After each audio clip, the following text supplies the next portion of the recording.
Hey, everybody, and welcome to this episode of The Blind Ambition with Jack Kelly. It's your friend Rick from Blind, and today I have the pleasure of introducing Donald Knight, who's the Chief People Officer at Greenhouse. You know, if you've applied for a job recently, chances are you've seen Greenhouse. They work with over 7,500 companies, some of the leading tech companies as well. Greenhouse is a hiring software company that aims to bring a structured hiring approach to job recruiting. And Donald, he has more than 15 years of experience in HR, leading people strategies and hiring and optimizing talent globally. So before Greenhouse, he was the Senior Vice President of People at Edelman and Senior Director of HR at Equifax. Thanks for coming on the show, Donald. Man, thank you Thanks. for having me. I'm super amped right now. So Good. Awesome. That's awesome. Hey, so just to kind of kick it off, you have your, hands on the pulse because as Rick was saying, you have like 7,000 clients, all sorts of cool companies that you have the software for. What are you seeing now in the market currently? Are you seeing a lot of hiring, a lot of layoffs, a lot of downsides, a lot of hiring freeze, not just with your company, but just in general? yeah, so hiring is slowed, right? Yeah. Like the economic headwinds have just created an opportunity for teams to really think about thoughtfully, should we continue to hire at this clip of high growth, right? And so we've definitely seen hiring slow down. I also like to balance that perspective though, like unemployment is at an all-time low in the last 50 years. So we should be mindful of that. There's two sides to this story. I think one of the other things that we're seeing from a trend perspective though is from a cultural perspective, those companies that have truly thrived off transparency, those companies that have found ways to double down on their investments in their people from a development perspective, we are seeing the retention rates of their folks, particularly the tenured folks, be rather high. And I think you'll continue to see that trend continue. I think there's this time, we're in a very, I call it the gold rush, but like never in the history of this profession have we seen so many different influencers in work. Things like a pandemic, social unrest, macroeconomic headwinds. What does that even look like? Work-life integration, because distributed work and hybrid work and remote work is now the norm. And I remember 15 years ago when CHROs were talking about telework for the first time. So it's a great time to be in the space personally, and equally at the same time, I think those companies that, I call them people first. I think this rise of people first companies, you're starting to see that, and people are choosing to park their time, talent, and treasure at those companies for the foreseeable future. So that's cool. Hey, can I just ask a stupid question that I'm not sure how it works? Where with your software, like how does your company work? Is it that they're just make it easy for companies to use it to put the job descriptions and all that, or like tell me, because I think a lot of people know it by name, but unlike me, they're embarrassed to ask the question of like, all right, how does this work? Like what goes on behind the scenes? Jack, thank you. No stupid questions, yeah. But I really appreciate that because I think that so many people may want to ask the question and they just haven't. The way I would kind of frame it is, it's not just helping businesses, it's helping people, right? So this thought process, what does a consistent hiring process look like, regardless where you fell on the planet, what industry you're working in, what your particular expertise may be? And so that level of consistency, it actually starts with the candidate, right? Like when you're applying, you don't have to go create 50 different logins when you're applying for companies that use Greenhouse, because we don't require any logins. That's a consistency though. That's a big thing. People can tell when they're applying to a company that use Greenhouse because they're like, oh, I don't have to go create 50 different usernames and passwords. It starts there. From a business perspective, though, when they're looking across their footprint and looking at all the roles they're hiring for, there is some consistency on what does that look like and what does a job kickoff look like, meaning all of the ingredients needed to ensure that from an inclusion perspective, people aren't being asked illegal questions and people are having the same structured interview where if I'm Donald or if I'm Rick, or let's say my name was Kim, like regardless of those situations, that we're all being asked the same consistent questions. And it's a repeatable process, but an inclusive, repeatable process. Me personally, one of my favorite features around Greenhouse has nothing to do with applicant tracking systems, has nothing to do with structured interviewing. It's actually our sourcing automation tool, which you see a lot of companies right now trying to figure out what does AI even look like when they're trying to find diverse candidates or even speed up time to offer. And look, I'm the beneficiary of our sourcing automation product, which was built by an Asian American named Steve, phenomenal human being. And basically what it does is it allows companies to open up their aperture to try to figure out if you want to go intentionally source diverse candidates with the skills that you're looking for. So you're not compromising on the ingredients that you're looking for in talent, but maybe you didn't have connections with certain schools, or maybe you didn't have connections at certain cities or states. What does that look like? And so I'm the beneficiary of that. I'm the first executive in Greenhouse history that was hired using sourcing automation. And so I try to tell that share that with people, because Steve's an Asian American. Our head of product is an Asian American named Henry. And because of their inclusive lens in the product, because Greenhouse allows our head of inclusion, diversity, and equity and allyship, Jamie Adasi, to influence that product to ensure that there's no bias in the product, the result you get is a man like myself, African American. So I appreciate that. Now, how does that work though? Like with the sourcing. So in terms of how does it know to kind of promote someone forward or not? Like what goes on behind the scenes? Yeah, so that's a great question. It's not used to eliminate talent from the process. Right. That's the first thing I want to lead with.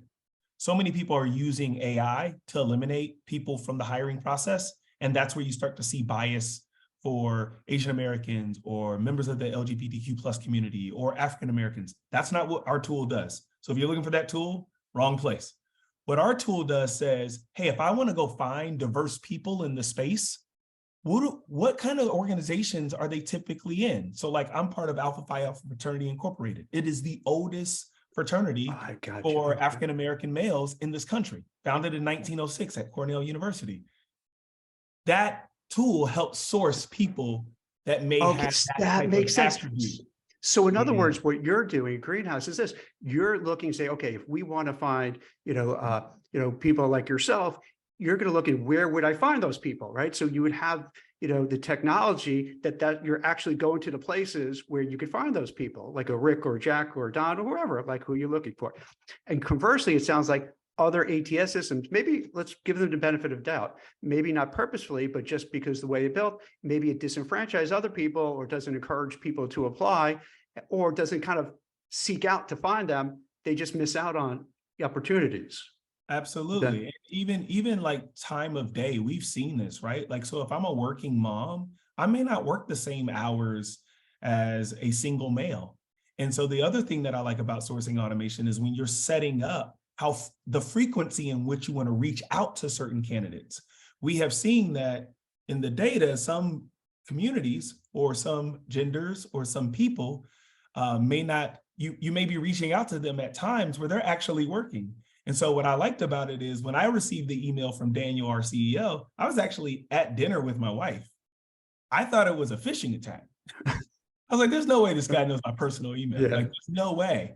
The next day I went to respond because my wife was like, hey, that looks like a pretty solid email. You might want to tell them that there's somebody impersonating them.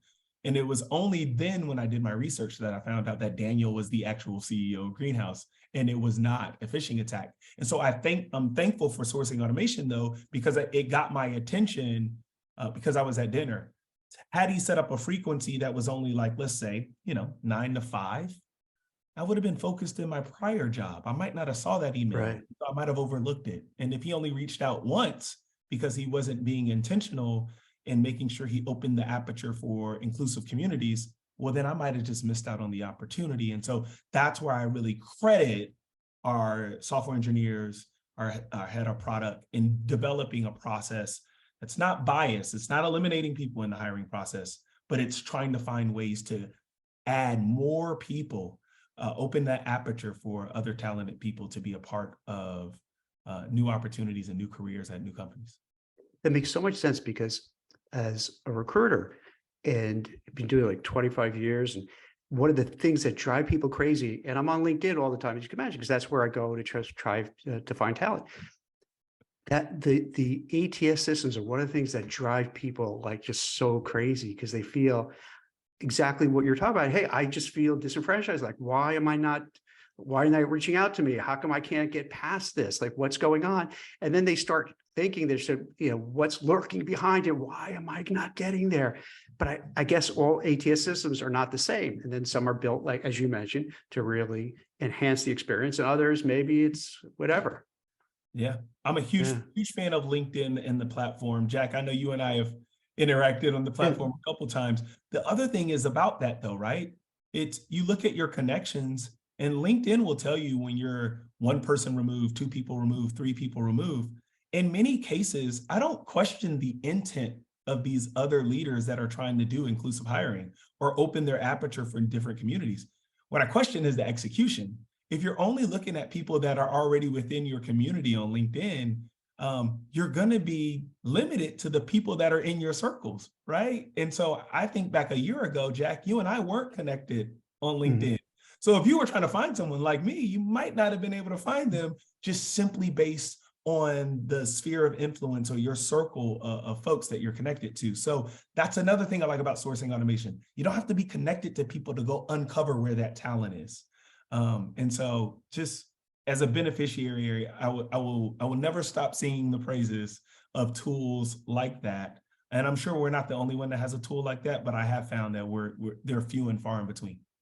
Do you think with artificial intelligence, and Rick, I wonder what you think too, man, is that can that really enhance everything? That it could be a game changer, not only for just having, writing something for you, but in terms of finding talent, finding people? Yeah, I want to go to Rick first on this one. This would be very interesting. Rick, what's your take? I am going to be very candid. I'm a bit skeptical of ChatGPT and AI, right? So it's one of those things where, oh gosh, it's going to come for this job and it's going to come for that job, and this is going to be obsolete.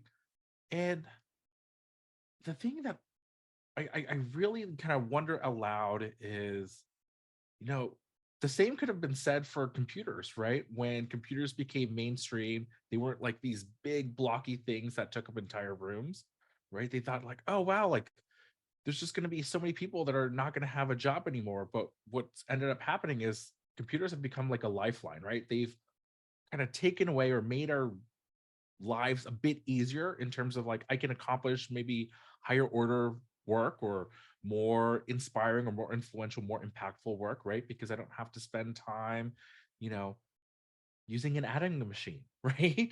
And so you think of AI at this in a similar lens, right? Where, I'm not skeptical. Like I'm very skeptical of, will it, automate away my like writing job? No, because there's still some like human experience or human creativity involved, right?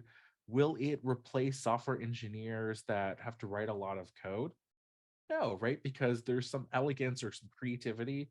Or to your point, what all of you guys or all of you all are doing at Greenhouse is there needs to be people that have the lived experience to say, hey, this is actually how we can make it more inclusive or something better. Here's how we take it to the next level, right? Yeah. And I think that part is missing from the kind of current hype cycle or conversation about AI.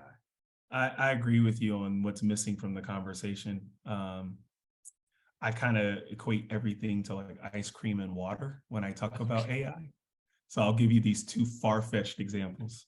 I'm a huge ice cream enthusiast. Anyone who knows me knows if you want to get on my sweet spot, just let's get some ice cream. I will make time for you in the calendar. And I eat it all the time. So like recently, like Jenny's came out with like ice cream for breakfast on a Saturday, and I had pancakes and waffle ice cream. It was amazing. Like, wait, you're in good shape. How do you have, so you must work out to get, every burn day, off all that every ice day. cream. Yeah. But equally at the same time, I recognize if I eat too much ice cream, I'm going to get a stomach ache. Yeah. And the ingredients inside of the ice cream matter. I would say the same thing with like water. Like water is great for you. All humans need it to survive. If you have too much water, you drown. And so that's how I kind of view AI. It's like, it's a tool. How you built the tool matters. So the ingredients, meaning who's building it, how is it built? Is it built with bias? There's a couple articles that came out recently around one of the new AI tools, and it was basically making condescending remarks to humanity and talking about wanting to become alive. Like, that's the result of the input though, right? Because the humans are building, we as humans, we're building these tools. So number one, the inputs matter. And that's missing from the conversation. I think the second one though is too much of anything is not good, right? And so we have to be mindful that we don't become so reliant on the tool itself that we think that it erases the responsibility that we have in humans. And so like, that's why I want to make sure we differentiate between how do you source people from an autonomous perspective, so automatically sourcing automation, as opposed to using it to eliminate people from a hiring process. And there's a tech company that recently hit the headlines because they performed some layoffs. And the rumor is that they used AI to determine who would be laid off. And as you can imagine, there's so many concerns there because are they over 40? They were a protected class. Did you think about that? Did the tool practice ageism? Did they unfairly target women? Did the tool unfairly target historically underrepresented communities? Like there's so many questions that can come from that. So number one, the input on who's creating the tool and the inputs and the ingredients that matter. And then, too much of anything on the back end. You got to be mindful of how you're deploying said tool. So. I'm glad you brought that up because then I think Rick and I talked about this a little bit, maybe either in a podcast or just before the show or before a show. It seemed to, and I could say, I guess, in my opinion, when Google laid off all these people, you started seeing people post on LinkedIn again, because I kind of go on there a lot on LinkedIn and Twitter. Yeah. And it was so bizarre. The people who were laid off, and you would have, I saw a picture, we probably all saw this, someone with a little baby who was just giving birth, who got the message, people were getting it via emails. And I'm thinking, that's like, people at Google are really smart. They're amazing. They developed one of the biggest cash making business in the history of the world. And like, how did they not do it? And I was thinking that, what maybe happened is that you had some techie, they gave the responsibilities to, instead of somebody like yourself, Don, a human being, with empathy and understanding and knowing how things work. And they probably wrote some code, and that's why all these people got it. Because otherwise I can't figure out why that would happen, right? Yeah, it sounds like you read the article I was referencing. Very interesting. Yeah, I think so. In the past, companies have talked about soft skills. And what I like about Greenhouse is we talk about human skills. There's humans behind these decisions. And to just, I'm going to borrow from the name of the podcast, but to blindly make these decisions, people have obstructed views when making these decisions. And personally, I've seen so much goodwill and social capital be lost by companies in these types of times because they haven't been thoughtful. They haven't been human. Dude, I'm so glad you said, because like, I'm thinking, am I the crazy one? Like I'm looking at it and thinking, this is going to destroy, particularly for young people who are starting out like Gen Zs, like, oh my God, this is what it's like. This is horrible. This is like, how can I get engaged in a company when I have to worry they'll just as you said, blindly just let me go whenever they want to? There's no security. And that's kind of frightening. What's that going to mean to, these generations, these younger generations in particular? It's so hard to contribute, Jack, when people don't feel psychological safety. Yeah. You're not going to tap into their discretionary effort. They're not going to drive innovation because mentally they're in a place of scarcity, right? They feel unsafe in the environment. One of the things I would encourage so many of the listeners to think about is this idea of trade-offs, not layoffs. So how companies can make certain trades in their decision-making, whether it's choosing not to expand, or I can't believe I even have to use this example, but one company laid off 3% of their workers, and then they ran a $7 million Super Bowl ad, probably like less than 14 days later. Don't know if that's, I don't know if that was a trade-off they should have made.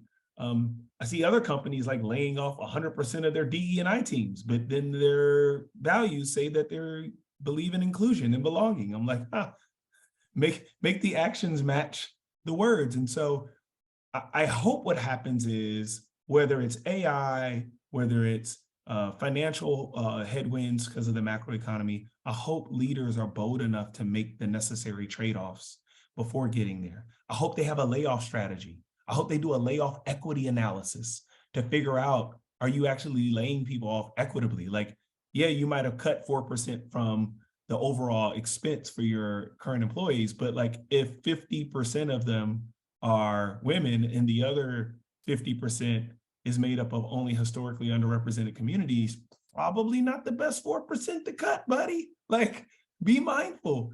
So that's where I hope that as we continue to navigate the rest of the year, and we'll see this in Q3 and Q4, we'll see how companies are navigating, whether it's a rebound because the macroeconomy is returning, or we'll see them doubling down on these types of behaviors. And I hope those behaviors shift as opposed to doubling down.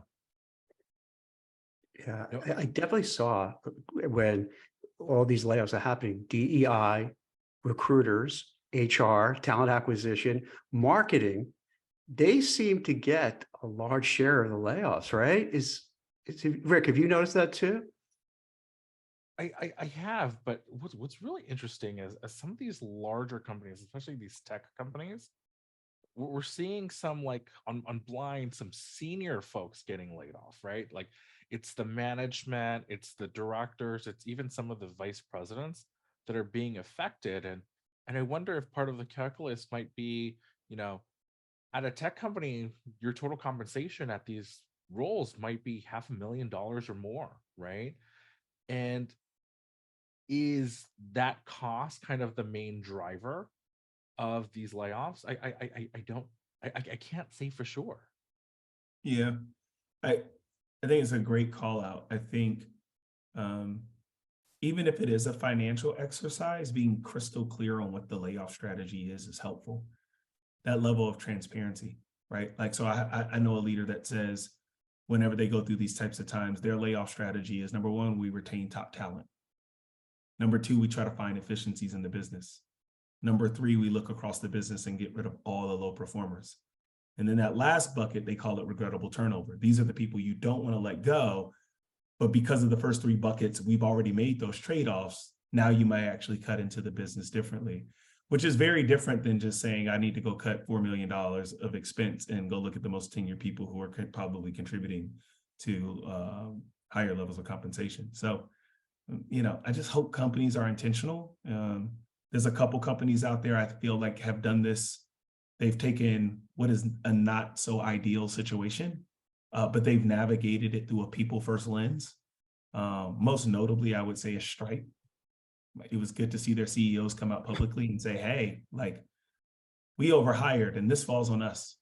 And so we're going to make sure that people land as softly as possible. So I think that's going to become the more of the expectation that talent has when they're choosing on the front end, to your point, Rick, where they're going to park their time, talent, and treasure. On the front end, these leaders that are navigating the right way, they'll see people want to flock back to their business. And the ones that are not doing so well, you'll start to see people exit in the masses, in my opinion. Now, what do you guys think about this? This kind of blows my mind. You'll have, these companies lay off 10,000 people at a clip, and then you'll see the CEO say, oh, I apologize. I take ownership of it.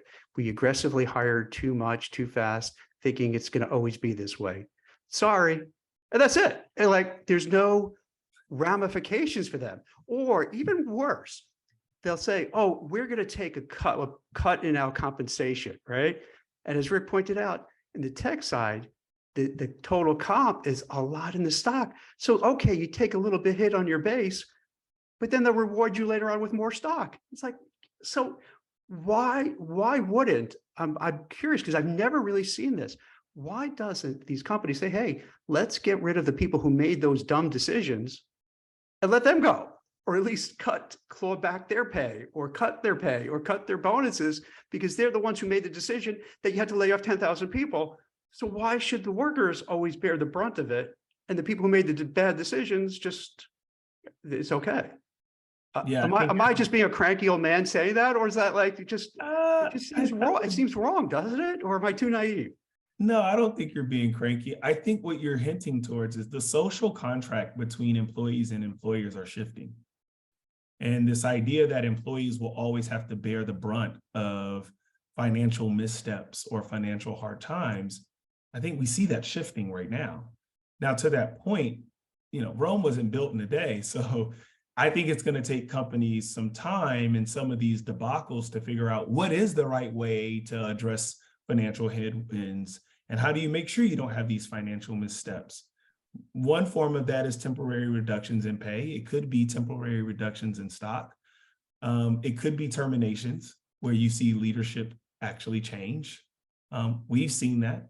We've seen that even in our space. Some of our competitors, like their leadership started the pandemic at the helm. And I can tell you with a surety, just based off the headlines, those leaders aren't necessarily there anymore. So I think you see that shift changing that social contract, if you will.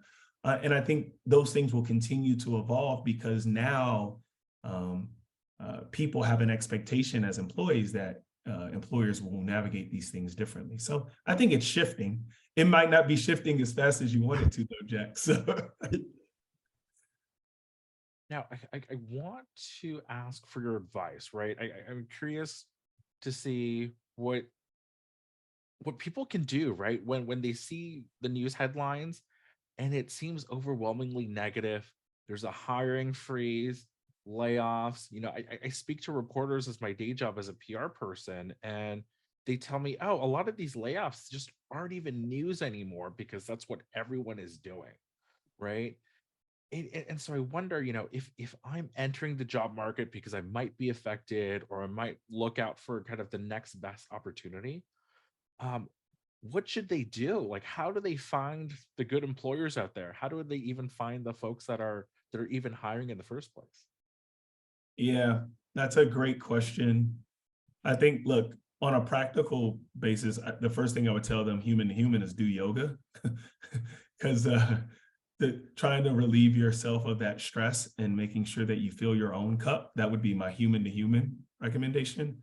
I think, but practically from a workplace perspective, do your homework. We've seen this in some of our reports where candidates have been catfished in the past, where they've read up on the values of an organization and they went through the interview process. And so that's how they voted with their feet, where they wanted to go park their time, talent, and treasure. And then they get there and they realize it's not the case. I would say do your homework. There's great outlets for that. LinkedIn is one, Glassdoor is another. The other thing I would say is change the line of questioning when people are going through interviews. So some people, like towards the end, most companies will say, like, what, do you have any questions? And some people focus on like, well, what are your benefits? Or what is your remote and hybrid policy? Those things are cool. Those are important. I think some of the things that are even more important on the priority list is like, talk to me about your commitment to inclusion, diversity, equity, and allyship. What does that look like? In the last time your company saw some financial headwinds, what was the decisions made by leadership? How was it communicated? Is there a few folks inside the organization that you would encourage me to talk to so I can get a better glimpse into your culture? Like, it's okay to have and create space to ask the difficult questions. And some people will be like, oh, but these companies are winning awards. Not all awards are created equal, right? Some companies are able to buy these awards. I've always looked at awards as a lagging indicator of culture. And so if you see Greenhouse win an award, my hope is that you can go point to evidence in a shared space like LinkedIn that points to our culture. Most notably, the young lady that I've been bragging on the most, her name is Pamela Schuengold. She posted it on LinkedIn. She wrote it, Jack, I'll forward it to you and Rick, but she posted this idea around, the stores were running out of things like baby Tylenol and formula. She was stressed out, feeling under the weather. Women at our company she's never met in person were stopping what they were doing to drive to stores to like buy the Tylenol and ship it. Wow. We had a couple ladies saying they'll drive multi-city to drive and deliver the Tylenol tour. And to me, that's what folks need to be looking at when they're looking at interviews. Is like, how can you uncover the real culture that's not captured in just words on a wall or on an intranet or on a website? So my encouragement to folks is pressure test and do your research on these companies and try to find tangible people to voice what that looks and feels like for people that are working there. Speaking of that, like we were just talking about, are these the issues what made you decide to get into HR and talent? Yeah, that's a great question. I didn't want to go into HR at all. You wanted to go what? Into the JAG, right? You wanted to be a lawyer? Yeah, man, right? my parents are military. And so I always just dreamed of being an attorney.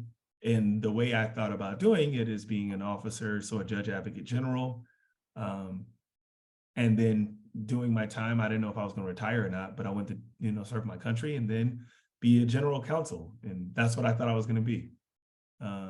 But not for key leaders along the way that got me to view life a little differently. And basically what they did was point it to my experiences that, hey, by the time I was 14, I lived in 6 states and a few countries. And I thought that was normal as a military brat.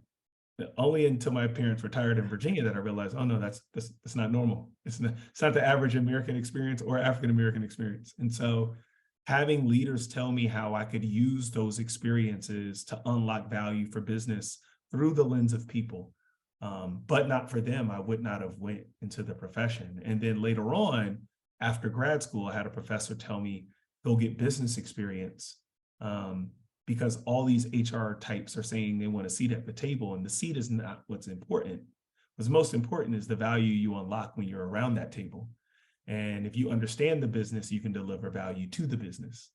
And when I did that, I didn't necessarily care for my original business partner on the HR side.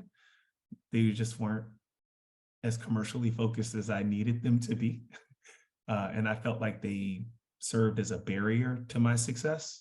And I promised myself if I ever left sales and got back into a people role, that I would be an accelerator to the growth of the business. And so if you go reach out to my chief revenue officer like Sean Murray, or you go reach out to my CTO like Michael Booth, they'll tell you, no, Donald and the team, they're commercially focused. They're an accelerator to the business. And it doesn't mean I say yes all the time either, but it does mean I look for ways to try to figure out, if it's originally a no, how do we get it to a yes? How do we help them achieve what they're looking to achieve? And I wouldn't have been able to do that necessarily if I would have went down my original path of going to the military. So I'm very, very, very fortunate to have great leaders pour into me along the way and sway my career choices. Can we double click into that? What does it mean to be commercially focused? I think this is a topic that I'd love to explore more, right? Because the blind community, they often struggle in terms of kind of, I would call it like thinking globally, right? You get to your once a year performance review cycle and you're writing your self-evaluation. And one of the questions often asks about like, what impact did you bring, right? And that seems to be the question that's like just the most difficult to answer at that moment. And I think it's linked to this concept that you're mentioning. So I'd love to explore it with you.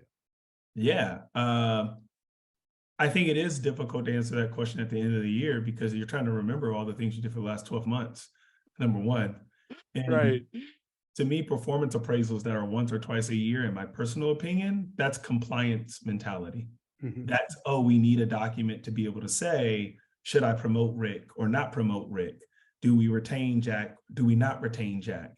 And to me, that's compliance driven. That's not the importance of having a performance conversation. The importance is throughout the year for folks to know how they're trending based on the impact and the value they're unlocking in real time.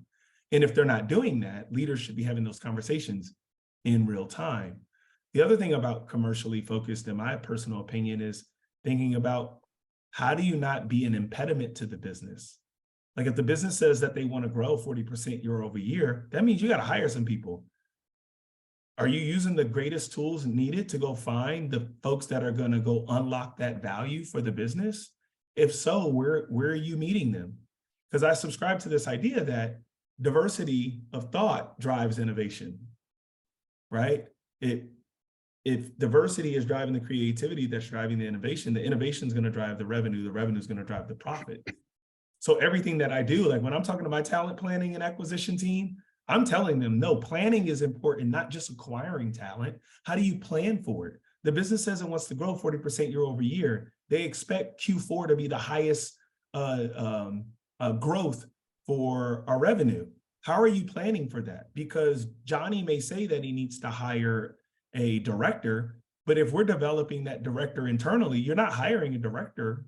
You're actually going to hire someone on the front end, but you need to plan ahead for that. And you got to have the talent pools and you got to have the proximity to the folks in the space to know that you're anticipating when the business needs this, I can deliver because I've been planning for it. It's a very different mentality. And to your point about being global, I totally agree with you, Rick. Like global tells me that I can't talk about, things like inclusion, diversity, equity, and allyship the exact same way in Dublin, Ireland, that I would talk about it in, Atlanta, Georgia. It's very different. Like you go to Dublin, you know how many nationalities we have in that one office?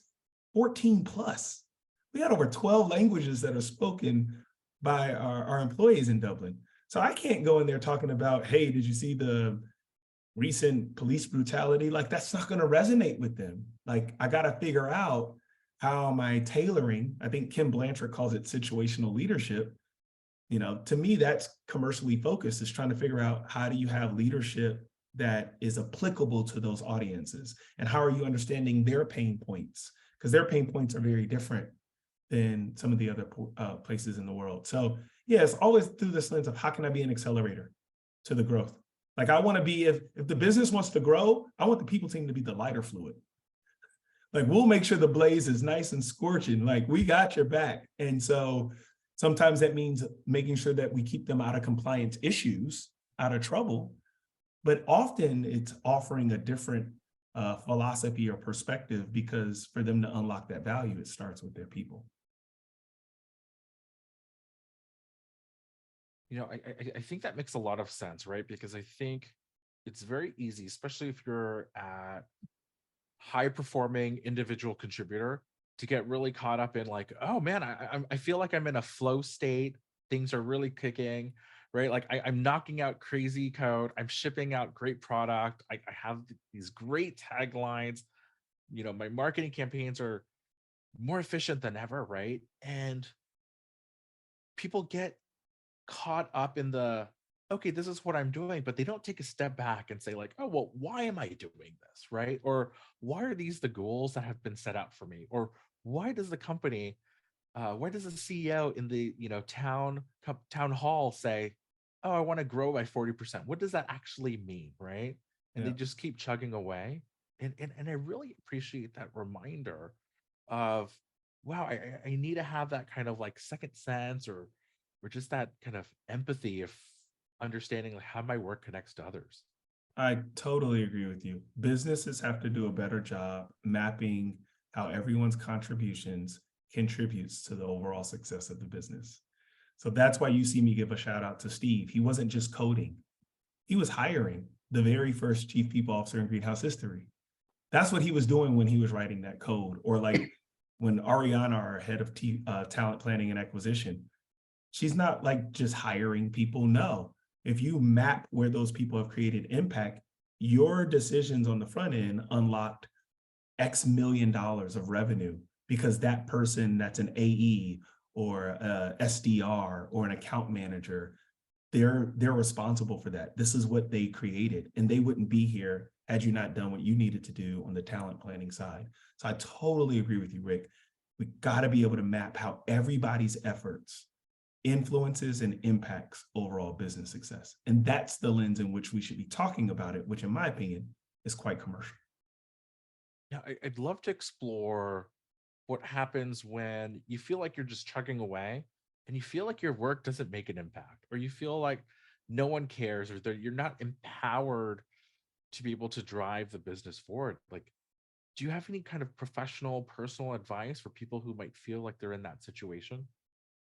Yeah, I believe fulfillment is real. Like if you look at the evolution, companies first didn't care about employees.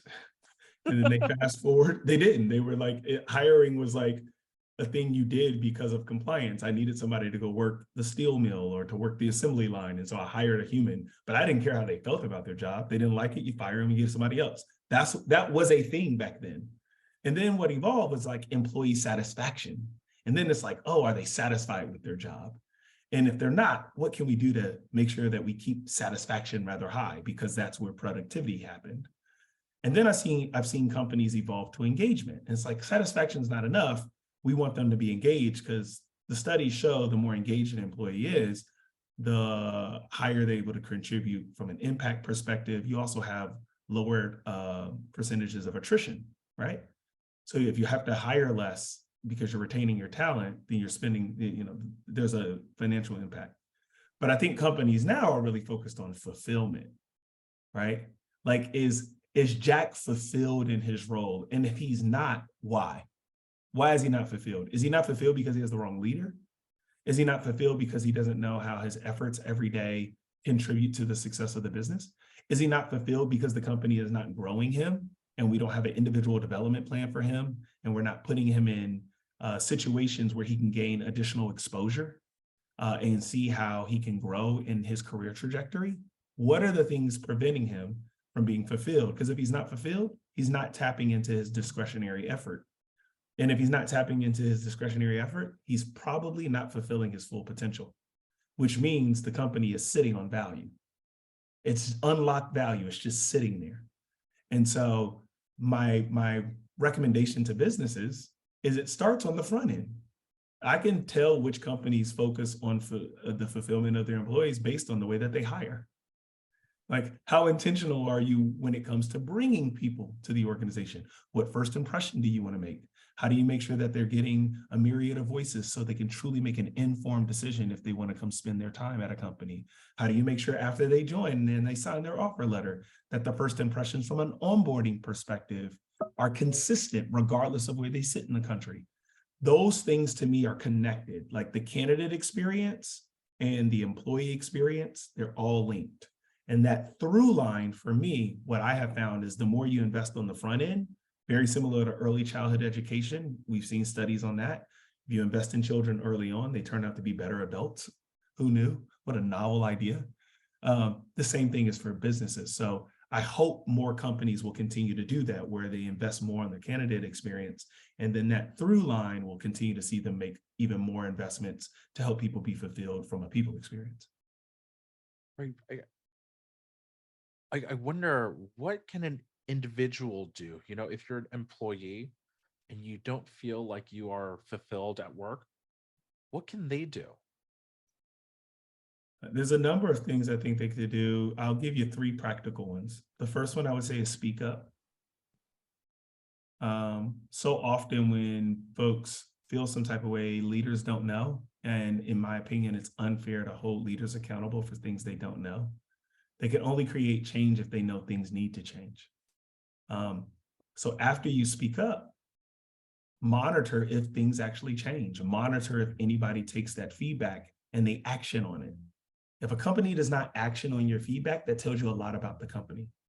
And not everything, it doesn't mean that employees are going to be able to get everything.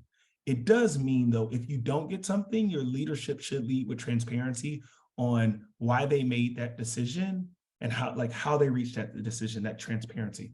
So I would see how the company actions. And then the last thing I would do, and I encourage all folks to do this, continue to look for companies that match what you're looking for in an employer. Constantly be researching.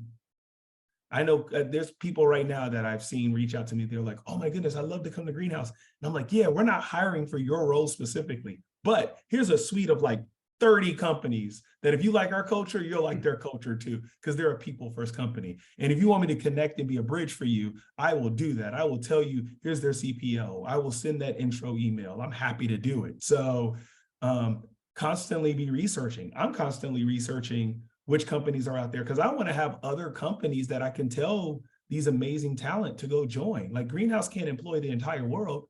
So we can power the whole world's hiring software, but we can't hire everybody to work specifically here. And so my hope is that I will have so much proximity with other great companies and other great leaders that when people reach out, if they can't join us, they can join them. And so that's the third thing I would say is constantly be doing your research. For those folks that may be listening to this, if you're like, Donald, I don't know where to start to do that research, reach out to me directly. I'm happy to help you. Happy to help you. It would be my joy to be able to help somebody find their next career opportunity based on what they're looking for in culture. How cool would it be if you had an app like Netflix? You know, hey, if you like this show, you'll like another show. Same thing. Hey, if you like Greenhouse, you would also like XYZ ABC. That would be pretty cool, right? To do it that way. So you don't have to start, that'll help you out with your research. Does that exist? Is that something out there or?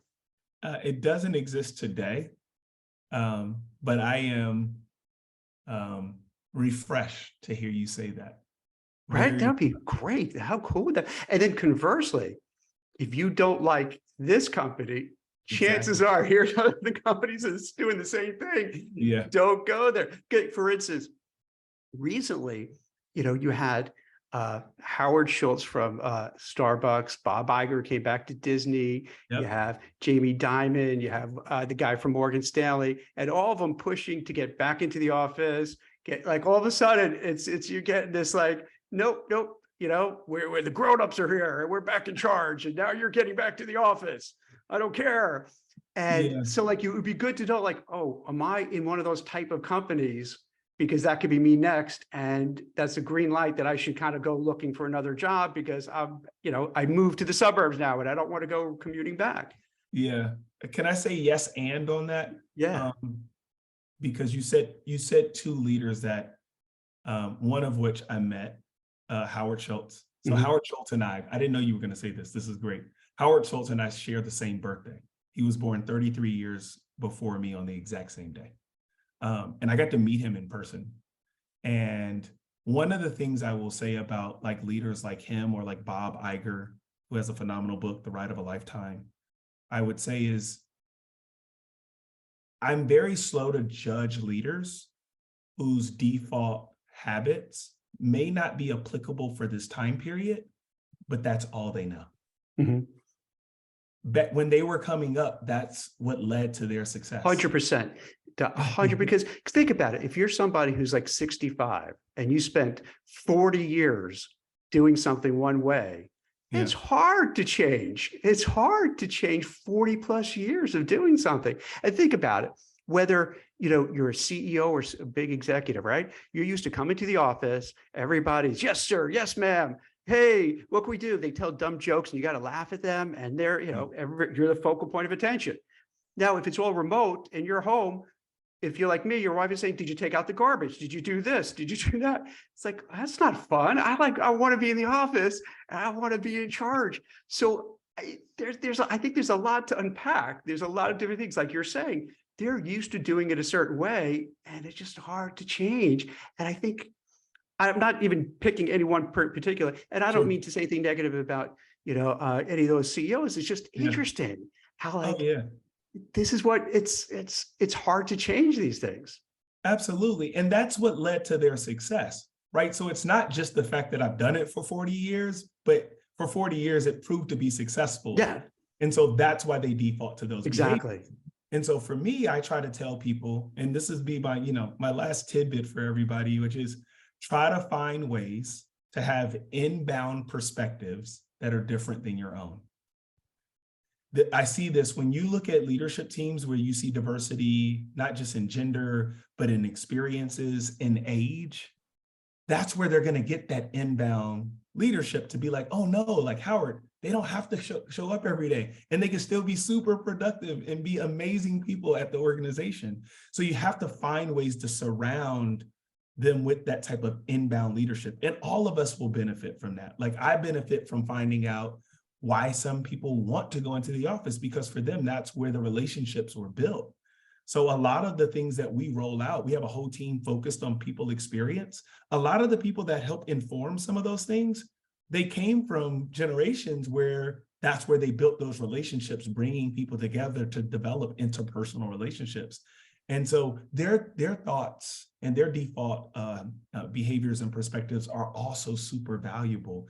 And so I just hope other leaders and other companies will do that. And I hope we as humans, we will do that, is find ways to get these inbound perspectives that may be different, because 9 times out of 10, that's where the greatness is. That's where the magic is figuring out your experiences with someone else's experiences and try to figure out, how do I take the best parts of both?